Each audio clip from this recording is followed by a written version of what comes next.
Orange halwa பண்ணலாம் வாங்க. Medium சைஸில் 2 ஆரஞ்சு பழத்தை ஜூஸ் எடுத்து வச்சுக்கோங்க. அப்புறம் சர்க்கரை கொஞ்சம், பாதாம், கார்ன்ஃப்ளவர் மாவை தண்ணி 2 ஸ்பூன் தண்ணியில் கரைச்சி வச்சுக்கோங்க. ஜூஸு, அப்புறம் ஏலக்காய் கொஞ்சம், சர்க்கரை ஊற்றிட்டு அது கரைஞ்ச பின்னாடி ஜூஸை ஊற்றி இந்த ஸ்டேஜில் அந்த கார்ன்ஃப்ளவர் மாவை ஊற்றிட்டு இப்போ தான் நல்லா கிண்டி விட்டுக்கிட்டே இருக்கணும், இல்லாட்டி அடி பிடிச்சிருங்க. நல்லா கை விடாமல் கிண்டி விட்டுக்கிட்டே இருங்க. இந்த மாதிரி திரியாக வருங்க, அப்படியே கிண்டி விட்டுக்கிட்டே இருக்கணும்.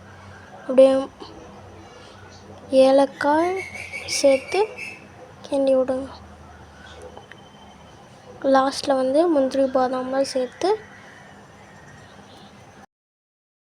இந்த ஸ்டேஜில் அடுப்பு ஆஃப் பண்ணி ஒரு எண்ணெய் தடவின பிளேட்டில் இந்த அல்வா வச்சுட்டு 1/2 மணி நேரம் கழித்து கட் பண்ணி சாப்பிட்லாம்.